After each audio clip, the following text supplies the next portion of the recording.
Ya Ramadan, bulan rahmat penuh keberkatan.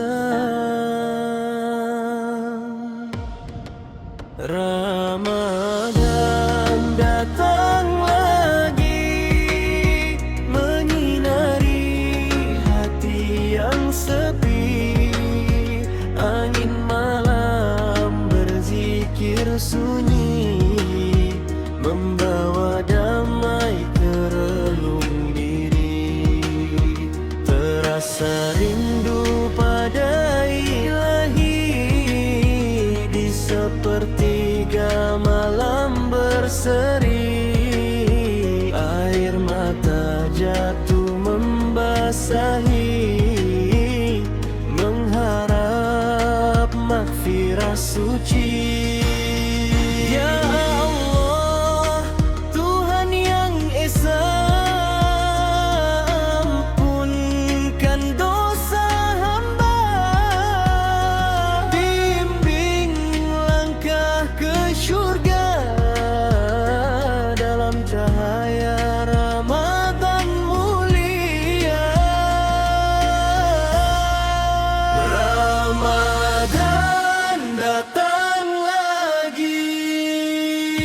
Alhamdulillah, syukur ya Rabbi. Bulan rahmat, bulan diberkati. Kami berpuasa penuh rendah hati. Marhaban ya Ramadan, syahrul Quran penuh kemuliaan. Kami sambut dengan keimanan, agar bersih jiwa dan perasaan. Sahur dini hari terasa indah, bersama keluarga penuh berkah. Azan subuh memecah resah, menyeru insan sujud berserah. Petang menanti waktu berbuka, doa di pohon penuh harapan.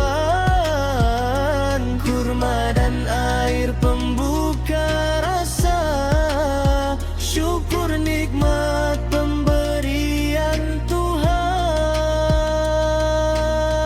Allahu Allah ya Rahman,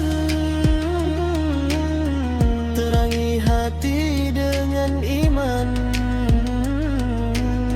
Jadikan kami insan pilihan, teguh beramal sepanjang zaman. Lailatul Qadar malam mulia, lebih baik dari 1000 bulan. Moga bertemu cahaya bahagia dalam sujud dan tangisan.